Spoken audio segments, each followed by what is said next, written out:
All right, old school NBA fans, self-researched, NBA facts. Got another video for you. As always, thanks to anybody who watches my videos, subscribes to my channel. I really appreciate it.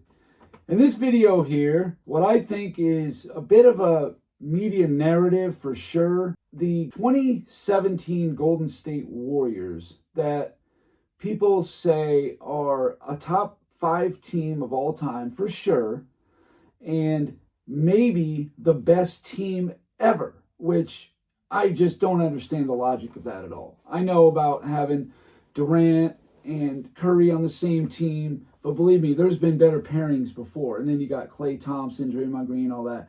There's been better teams before. Now, the one thing is that I believe the NBA was in a weak spot during that time. And I don't want to say I hold it against Golden State. Not necessarily their fault. They play who they play. I get that. But the path seemed to be so easy. The only teams that could challenge them, always there was some issue or another of why they were never really challenged during the whole season. And I am not in the camp of people who think that, oh, they had a great run, like a good record in the playoffs that automatically makes them one of the greatest teams ever. I do not believe that at all. For example, the 1989 Detroit Pistons. Now, they were a great team, and I would say if they're not top 10, maybe just outside it. But, you know, they were 15-2. They only lost 2 games to the Bulls, and that was it for the whole run. And there's been other ones as well. But even the Bulls in 1991, they dropped 1 game to the 76ers in the semifinals and 1 game in the finals. They were 15-2. Does that mean that they're one of the best just because of their playoff record? I've seen people rank them higher than what they should have been. The 91 Bulls weren't even as good as the 92 Bulls. The 92 Bulls were definitely the best of the three-peat. They just had more competition. That's why their playoff record wasn't as good. But to withstand all that and to come out on top is what I think makes a team better. The 2017 Warriors, they just don't fit that bill. Now, I think they're probably a top 10 team. I would say that, yeah. But top 5? No, because I can easily name 5 teams better than them. But that's for another video, which I will be doing soon. So, the 2017 Warriors, their regular season record is 67-15. Now, that's really good. That's actually tied for the 7th best record of all time. And there were several teams, 2007 Mavericks, 86 Celtics, 92 Bulls. There's several teams that have that record. Even the 2015 Warriors themselves had a 67-15 record. The 2000 Lakers, there's been a bunch of teams at 67-15. So, not saying that's bad, that's a good thing. Okay. They were 16-1 in the playoffs, like I said. With Kevin Durant on the team, they were 51-11. They were 16-4 without him. So the games he missed, it was marginal. They were on pace to win without Durant 65, 66 games anyway, at least if you go by the record without Durant. In the West, the 2016-17 West, right off the bat, Kevin Durant coming to Golden State, it weakened the team that was just taking you to a Game 7 in the Western Conference Finals. Actually had you down 3-1. Oklahoma City was 47-35 in 2017, and that's without Kevin Durant. So you can look at it like, oh, it's only 8 wins less, play the game like people do with the 94 Bulls and all that. But no, I think it was a lot more than that. I just think the West was getting kind of weak. Not like it had been. The West was a very strong conference for, 15 years or 18 years. They were really strong, but this is when it started to weaken. In the West, the second best team, without a doubt, was San Antonio. They were 61-21, all right? The third best team was Houston. They were 55-27. But that's it. That's the only 2 teams that was 52 wins or more. That's it, just them. And they're the 2nd and 3 seed, so they're going to play each other. So you really only got one team that's even got any slight chance of challenging you. And, well, let's see what happened. In the first round, Golden State played Portland. They were a 41-41 team. That's way lower than what the West was used to. You know, I know the 2010 Lakers, they played a 50-win Oklahoma City team in the first round as an 8 seed. It was consistently, like the 2011 Mavericks, they played a 48-win Portland team. It was consistently like that. But it is starting to weaken. The whole NBA as a whole, but the West for sure. Portland was the 24th ranked defense. That to me shows that defense just isn't as important as it used to be. It's just about outscoring the other team, not so much about stopping the other team's offense. It used to be both, but really it's just about how can I score more points than the other team. Forget about stopping them. So in the regular season, Golden State was 4-0 against Portland. And no surprise, they swept them in the first round. So no resistance at all there. Okay, that's to be expected, sure. In the semifinals, Golden State played Utah. Utah was 51-31, but Utah had a big problem. They were only 28th in points per game. That's third from the bottom. So they're not a team that can score a lot of points already. Golden State beat Utah 2 out of 3 in the regular season. They swept them in the Western Conference semifinals.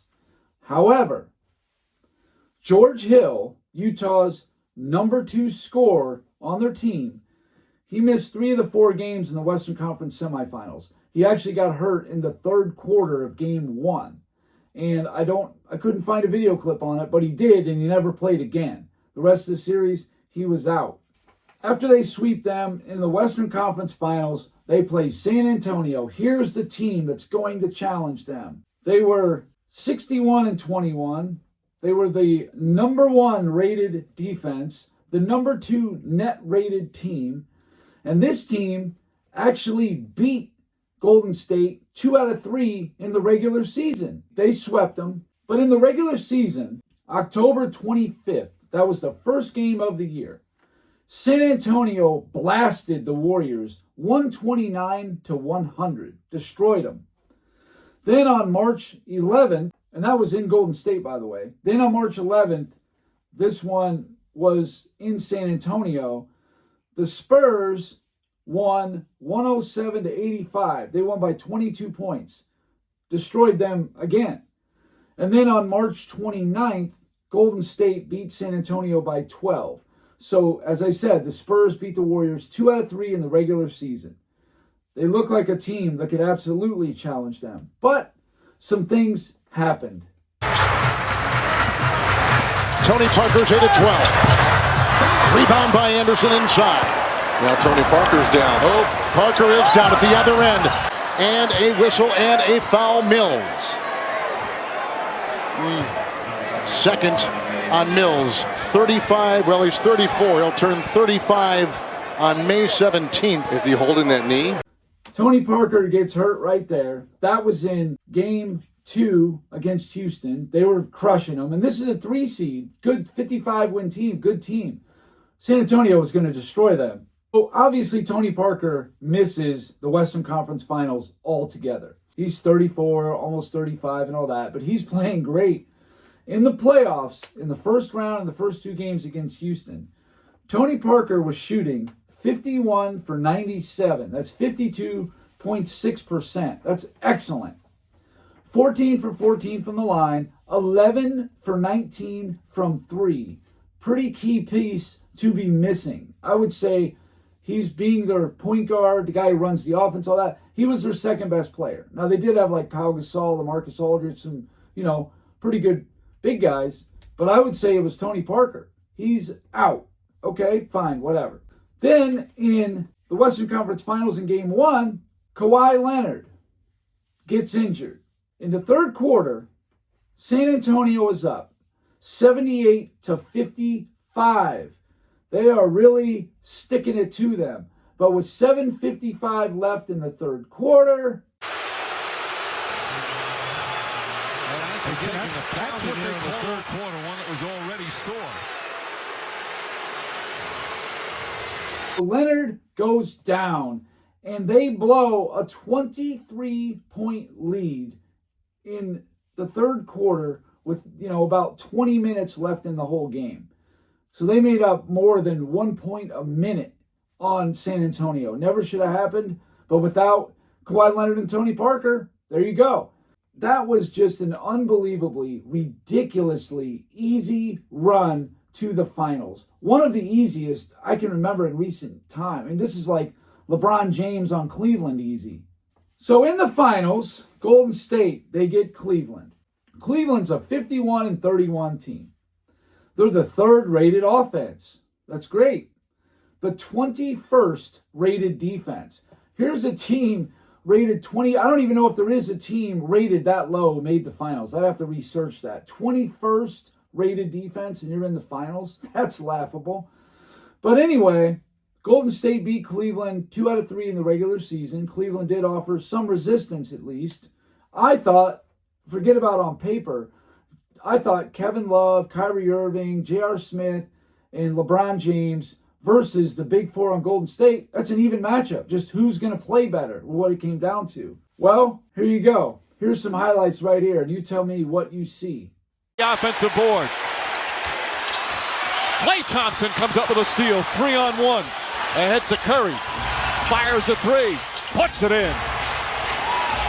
James 3 misses. Durant releases down the other end and finishes.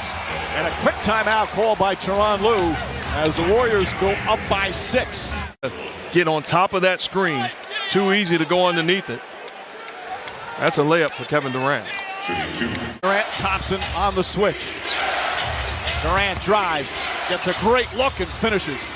It's too easy after the switch. Get at the fall, rebound Durant. Incredible opportunity. Durant for 3. It's good. Kevin Durant from downtown, and Golden State takes the lead. Kevin Durant, though, so gifted, comes down and just pulls up and knocks it in. But at the other end, they had to get the 2-for-1. Love to inbound. Finds James. James blocked by Iguodala. Ball loose.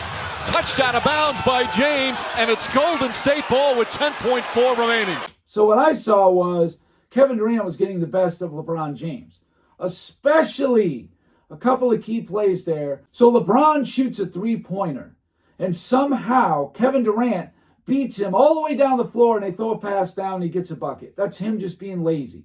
Another time, he didn't fight through the screen on Draymond Green. Now, Kevin Love probably should have stepped up immediately to stop the three that late in a close game. And then when Durant hit a three on another one, I saw Draymond Green just push LeBron all the way to under the basket. Like, what is that? And then Durant just took Tristan Thompson to the hole. And then Cleveland in Game 3 was up 2 points with the ball with a minute to go. They missed the shot. Durant gets the rebound. He dribbles up, shoots a three in LeBron's face. They go up 1. Cleveland gets the ball. You saw the highlight. LeBron tried to do, I don't know if he was shooting there, passing, whatever he was doing. He got blocked by Iguodala, bounced off James. That's it. That's pretty much the game and the series. Once you're down 3-0, it's a death sentence. So they had a chance to win that. They won Game 4. You know, who knows what could have happened? They should have really challenged them, but they didn't. The choke by the King. Here's a little graphic I was going to throw up for you. Cleveland, in the 2017 season, they were 3-7 in the regular season versus the top 5 seeds in the West. They just did not do well against the better teams in the league. And this has been a theme of LeBron James' whole career. He can go to town on the 43-win Wizards, the 41-win Nets, the 39-win Pistons, or the 38-win Bucks, or whatever, anybody of those teams he's playing. You know, Brooklyn, it was like 47 wins. If you got less than 50 wins, LeBron James is going to destroy you. But if you're a real team, he's going to have problems. But back to 2017 Golden State. I just don't think that I saw enough to see a top 5 greatest team of all time. They just weren't really ever challenged, and they weren't challenged by like a proven commodity. Their toughest series was definitely Cleveland, and they beat them in 5. And other than Game 3, and of course, they got blown out in Game 4. They didn't really, in the 3 games in Golden State, they had no problems beating Cleveland. There was no issues whatsoever. And with home court advantage, that was it right there. But I am going to do a part B to this, and I'm going to come up with what I think is the 5 greatest teams of all time. I'm just working on the ranking of them because this stuff is so tough. But 2017 Warriors does not deserve to be in the top 5. But they're not the best team in the 21st century, I can promise you that. And there's just other teams that are much better than Golden State. I mean, not by like maybe a huge margin, but it's a noticeable difference. And I think all 5 of these teams would beat Golden State in a best of 7 series, playing in like a neutral rules kind of thing, maybe like in the mid 2000s or maybe even the end of 2000s, some kind of neutral rules like that. Yeah, I don't see that Golden State is going to beat any of those teams. You know, maybe in the rules they were playing in with the carry-in, the moving picks, and all that. You know, yeah, who knows? But I just don't think that they were this dominant as they could have been and should have been. I still think San Antonio would have beat them. I don't know, I'll never be able to prove it, but I do believe that. But anyway, so that's it for this video. Thank you guys for watching. If you liked it, please hit the like button. If you wouldn't mind sharing it, that would be awesome. If you haven't subscribed already, please do. I've been giving daily content. And that's it. Until next time.